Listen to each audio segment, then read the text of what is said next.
morning as your pastor, and I am indeed excited to be your pastor. Amen, amen. Thank you, Lord. Many of you may not know, you all can be seated, thank you. You all may not know that on Friday, I got a call that they put my grandmother on life support. And this morning on my way here, my aunties and my mother and them was on their way to the hospital to make the decision to either leave her on life support or take her off. Then I had to make a decision, being a grandson. Do I go to be with my family, or do I come to do what God has charged me to do? And if you question or have questioned my intentions on why I'm here, today is the testament that I'm here because God told me to be here. With a heavy heart, I still got to be your pastor. Regardless of what my family is yet dealing with now, I still have to be your pastor. Yes. And I told one pastor this morning, he inboxed me, he said, I'm praying for you and your family. And I said, one thing that I do know, I'm doing what my grandmother will want me to do. Yes. Amen. Now you have to understand the relationship that my grandmother and I had. At 7, she made sure I worked in the morning in the summer at the tobacco field. Those of you that, you city folk, but in the country you have tobacco fields. You grow tobacco. Some folk just smoke it, but you gotta grow it. There is a process where the seed of tobacco is planted in a field. Then there's a season where the tobacco grows. Then somebody goes to the field and plant the tobacco, put it on a tractor. And then the tractor got to drive. The person driving the tractor got to take the tobacco to the barn. At the barn, there are some people that take the tobacco off the trailer, put it on a barrel, put it on an assembly line. On the assembly line, a stick is the last thing to go on the assembly line. I was the stick man. And so every summer morning in the summer, I would spend with my grandmother and about 4 or 5 older women on the assembly line at the tobacco barn.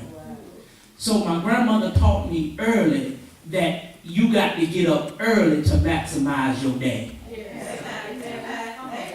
I have a problem with young folk, they don't get up before 12 o'clock. If you under 25, every morning you need to be up before 7:30. In the summer, you need to be up before 7:30. Why? Because if you sleep all day, you get nothing done. And my grandmother always said, the early bird, y'all heard it, the early bird gets the worm.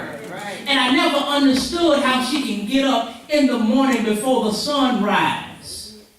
And then by 12 o'clock, be ready to sit down all day. Because by 12, by 1, she would have tilled the ground, planted her seed, got whatever she needed to get out the field to be back home to cook for us. So I said that my grandmother will want me here. I text my cousins and let them know that while you're there, keep the family, keep your head up. Keep your head up. My grandmother is the glue to my family.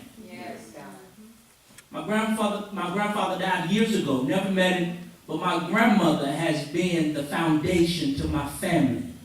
So this is a hard, historic day for my family because we have not had to deal with death this way.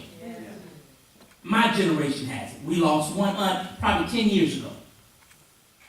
But God, and I told him, I said, God has been good to our family. We hadn't had to really deal with death. But whatever God's will is, that's what God's will is. But my job as the pastor was to be here this morning. But it's not easy. Because I would rather be with my family. But I do realize that God called my grandmother home today. life goes on. If I check my phone and they tell me she's gone, I have to realize that life goes on. She's 95. She's lived a good life. Some folks don't make it to 65. She's lived a good life. And so it is with a heavy heart that I stand before you this morning, but I'm standing at the pastor of Zion Hill. Amen. So grab your Bibles again. We're going to go to the Word. 2 Corinthians 9. And I got to be honest, I wanted to preach something that was going to make me feel better. But the more I tried to find something else, the more God told me, don't change the script. I wanted to preach something that was going to make me happy. But I had to realize that it's not about making me feel happy. It's about doing the will of God. Yes. Come on. Come on. 2 Corinthians 9, we read it this morning.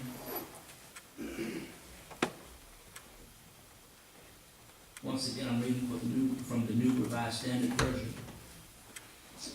Now, it is not necessary for me to write to you about the ministry to the saints, for I know your eagerness, which is the subject of my boasting about you to the people of Macedonia, saying that Achaia has been ready since last year, and with your zeal has stirred up most of them. But I am sending the brothers in order that our boasting about you may not prove to have been empty in this case, so that you may be ready. As I said you would otherwise, if some Macedonians come with me and find that you are not ready, we would be humiliated, to say nothing of you in this undertaking. So I thought it necessary to urge the brothers to go ahead of you and arrange in advance for this bountiful gift that you have promised, so that it may be ready as a voluntary gift and not as extortion.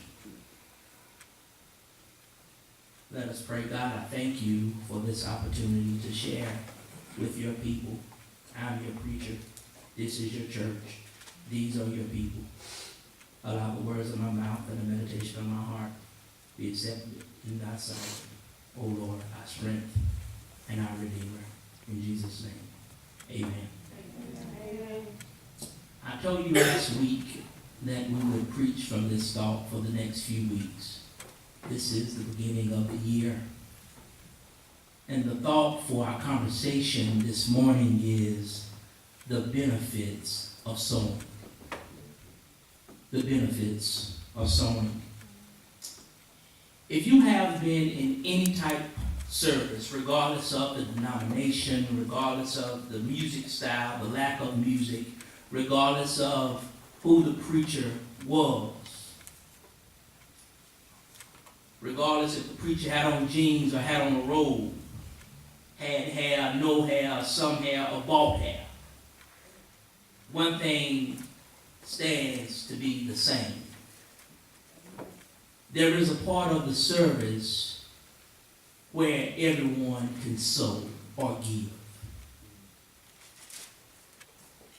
Giving time, whatever you call it, well, you can call it tithes and offerings or sacrificial giving, whatever you call it, it still equates to bringing your offering and your gifts as a faith sacrifice to the Lord.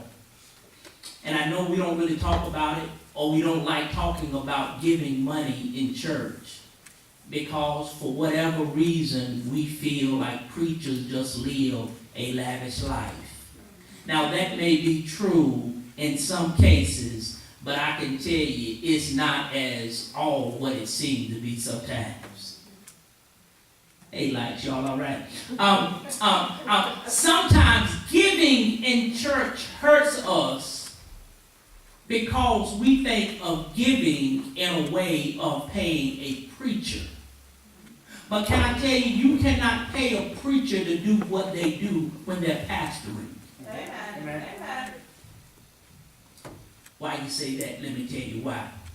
Because people never really think about the sacrifices that the pastor takes up. the sacrifices that the pastor or the leader or the leaders, not just pastors, but the leaders make for the ministry. Leaders oftentimes neglect their own homes to make sure God's house is right. Leaders are often there before you get there to make sure it's warm or to make sure it's cool. Leaders are oftentimes there to lock up and to clean up chewing gum out the carpet that you left and your child left from eating all those chips and drinking all that soda and the floor being sticky. Leaders oftentimes come to hear arguments or cases, if you will, as to why we need to do more. And then sometimes you have people that do not respect that it does take finances to make it work. Faith without works is what? Dead. When you come to the restaurant and eat and don't pay, it's called stealing. I was in Greensboro yesterday for a conference, and we went to lunch, and we pre-ordered. They left our ticket and the food on our ticket on the table, and they was picking up everybody's table. They were picking up everybody's ticket for them to pay. Then they left mine on the table, and then I said, okay, Lord, now do I need to pay for this? Are you trying to bless me with free meal right now? You know how we do. It's just me. Whatever. So I was sitting there. It was good. God knows it was good. And then the lady came back. Oh, does anybody need to pay for their food? Once again, I said, God, are you trying to bless me? But then I picked up the ticket because I have some integrity. I said, here you go. But I realized as good as the food was, I couldn't just eat and leave. How many times have we come to church and ate a good meal listening to the sermon and did not want to give anything because we had something else we thought was more important?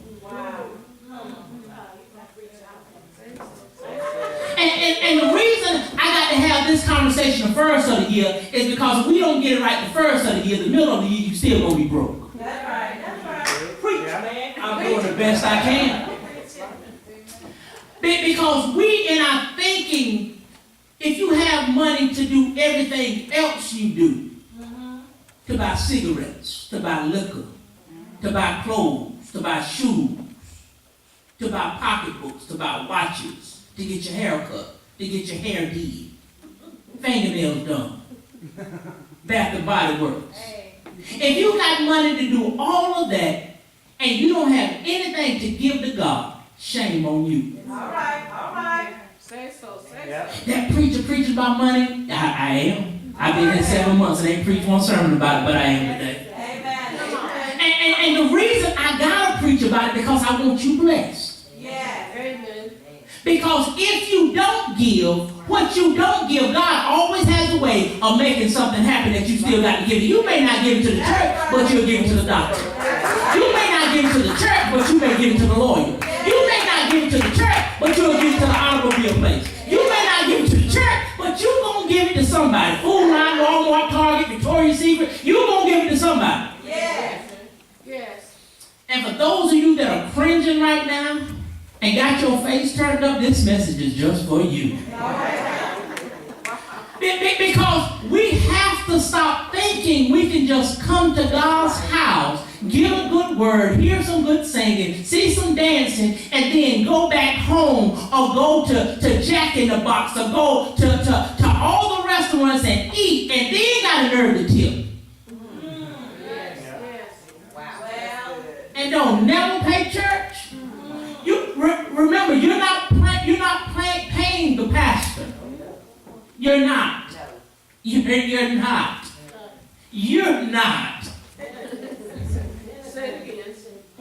You're not paying the pastor. One more time. You're not paying. I have to tell you because some people have made you think when you give your offering, I ain't giving that preacher all my money. The truth of the matter is a real pastor won't never touch the money anyway. Amen. Come on, say so. I don't touch the money here. I'm afraid of other folks' money. I like my money.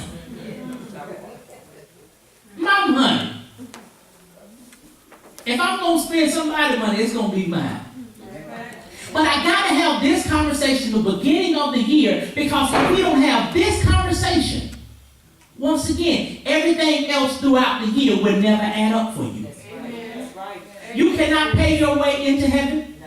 You can't pay your way into hell. But what you can do is give, because God has told us to give. All right. So once again, we've been hanging out for a while by now. And we have, in fact, seen God move in ways financially for this ministry that some of us have never experienced. Yes. And you will only know that if you're here and to see how God has blessed us to get stuff done in the last 6 months. Amen. What was it, a couple weeks ago, a restaurant sent us a little money? Amen. Yes. It was last week someone called, and I told the church, someone called on my way here and said, hey, I want you to pick some money for your church. Amen. And they've done this twice since I've been here and never stepped foot in this church. Amen. God has the church name on somebody's mind. Amen. So when we learn that there are benefits to giving, God will say, checkmate, let me move on somebody to give more. You don't believe it? The other day, Ray challenged the church. He said, those of you that don't give, come around and touch the plate. I don't know why he said it, but he said it. And then he said, you know what? He said, I counted 8, I think was it 8? 8 people that came and touched the plate. He said, I'm going to give $10. Was it 10? I'm going to get 10 for every person that came and touched the plate. If you know anything about spiritual numbers, 8 simply means new beginning. There is a benefit to sowing. It's a benefit to sowing. Young folk, if you don't learn nothing else about God, learn you can't outgive Him. That's right. That's right. Amen. If you got money to go to Burger King and McDonald's and get it big in size, get a large, certainly you got an opportunity to give God. That's right. That's right. Because if you don't learn that principle of giving, if you don't learn the principle of giving, as an adult, you will throw away everything that God bless you with. Wow. Yeah.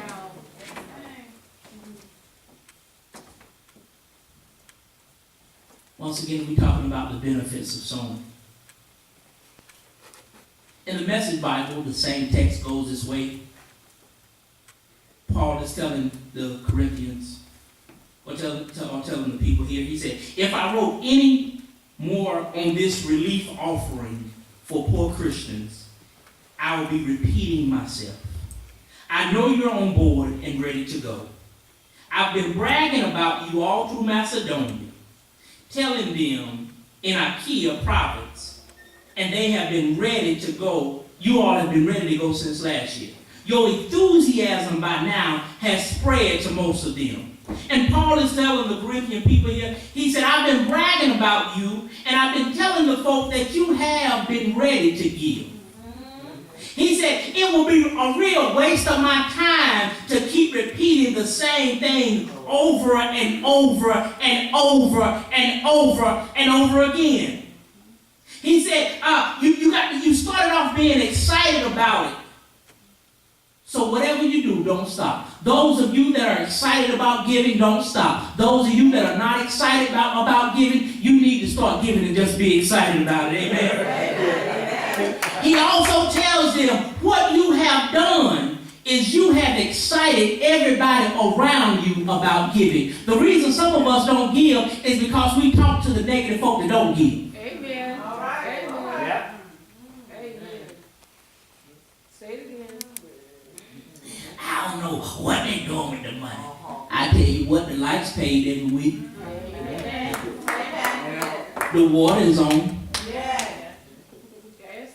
The gas is on, and the water is warm. Now,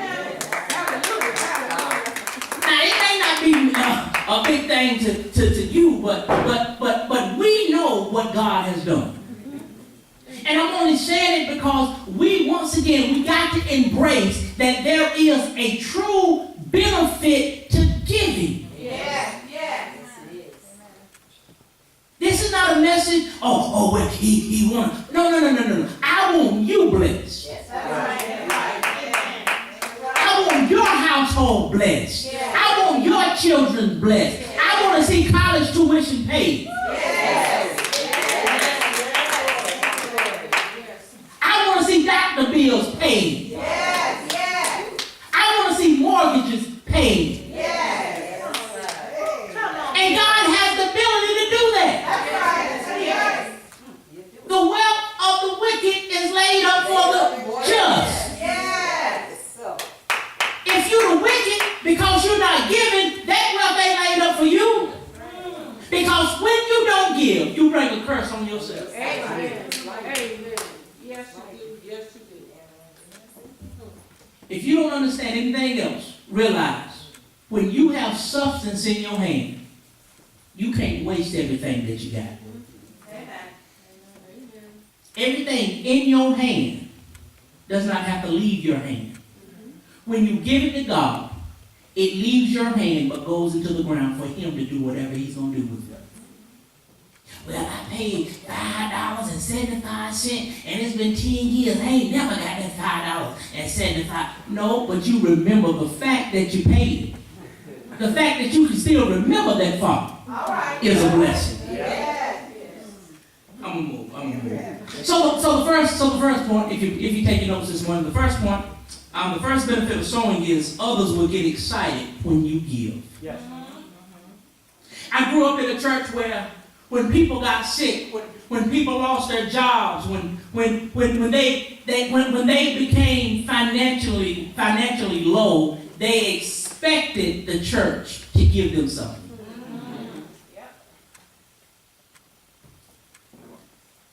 They expected the church to always give. As a young boy, I saw that and I held true to that. But now as a pastor, I realize that a church can't give what a church don't have. I realize now that churches are able, ministries are able to give of the substance that they have. But every church don't have the ability to just always give. Because I can guarantee you, 8 times out of 10, those that need have never given to the church.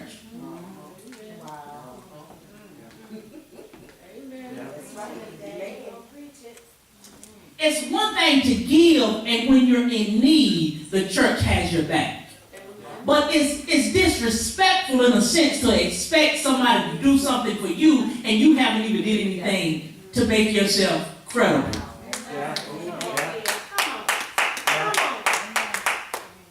I'm going to tell you now, the next 4 weeks we're talking about the same thing. So if you're going to be mad about this, go ahead and get it all out today. The benefits of sowing. That's what we're talking about the whole month. Go on and tell, well, you know what, don't wait for February. If you're going to hate this message today, we're talking about all January. All January. So get prepared. The benefits of sowing.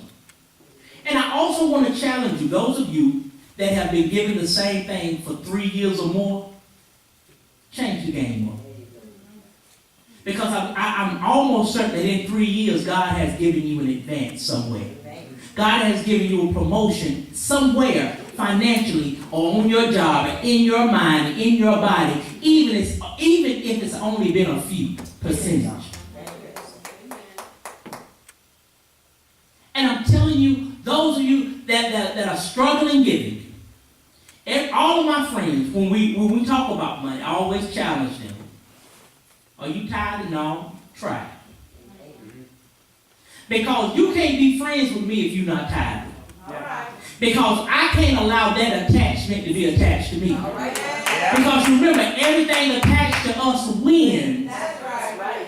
But the reverse of that, if it's attached to you and if it's cancerous, you're not winning with that. Because once again, I told you, you bring a curse on yourself when you don't give to the Lord. That man told us today with that hair that if we didn't, if we don't pay, we gonna be cursed. Find it in your Bible. It's in the Word. It's in the Word. Find it in your Bible. It's Find it in your Bible. So, some of us are struggling financially. Some of us are struggling in our bodies. Some of us are struggling in our mind because we have not given as God has instructed. Amen. Amen. Amen. Come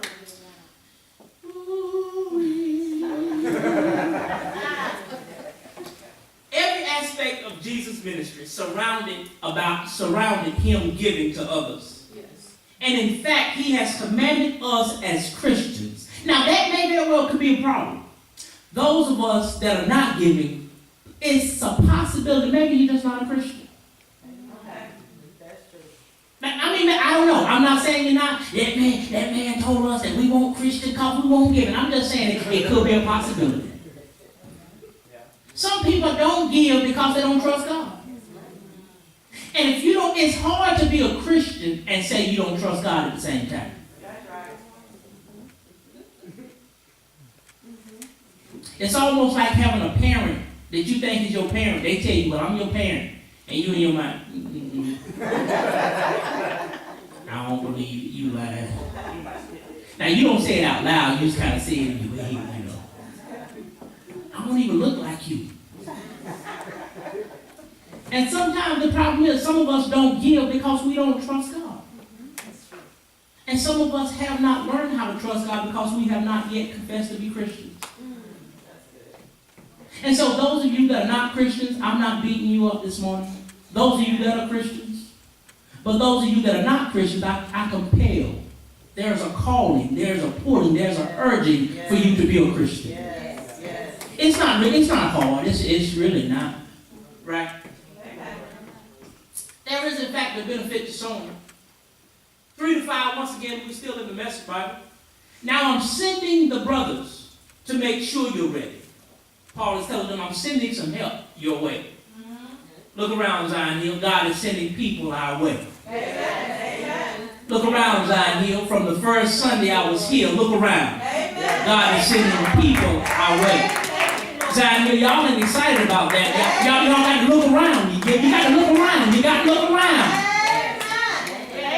He's sending brothers. Yes. And he's sending sisters Yes. our way. That's right. That's right. He said, I said you would be. I said you'll be ready. So Paul said, so I'm bragging. So my bragging won't turn out to be just a bunch of hot air. If some Macedonians and I happen to drop in and find you not prepared, we will all be pretty red-faced. You and us for acting so sure. I said, Paul was telling them, he said, look here, I've been bragging on you, so if me and the folks from Macedonia just happen to pop up, and you ain't ready like I've told them you was ready, I'm going to be embarrassed, and you're going to be embarrassed. That's right. That's what he was telling the people here in this text. He said, so to make sure there will be no slip-ups, I've recruited these brothers and the sisters. I'm throwing the sisters in there. As an advanced team to get you and your promised offering already before I get there. Some of you have said, God, if you could just get me another job, I promise I'll tithe better. God, if you could just heal my body, I promise I won't give all my money to the doctor. God, if you could just get me out of this relationship, I promise I won't spend it all on him. I won't spend it all on her no more. God, if you could just help me renew my mind, I promise you I won't throw my money away. And now that he's done everything you've asked him to do, you still have not kept the end of your promise. Come on with it. He said, I want you to have all the time you need to make this offering. But he said, make it in your own way. He said, I'm giving you time. I'm giving you time to get your mind right. I'm giving you time to put your change to the side. I'm giving you time. You ain't got to go to the movie every time a new movie come out. No. You ain't got to buy the new shoes every time they come out. No. You ain't got to eat out every night. No. You go to the grocery store. Go to the grocery store. You can't cook, microwave it. Whatever you do, you ain't got to spend everything at the store. You ain't got to get your hair done every week. No. Tie it down, roll it up, wrap it up, whatever you do. that way. Hold it and tend it and do whatever you gotta do. You ain't gotta get it done every week, just take care of it. Think about it.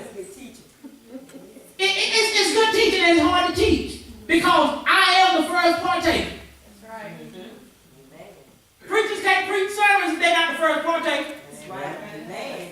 But I challenged you all when I got here and I told you, I said, I've been saving my fives and my tens.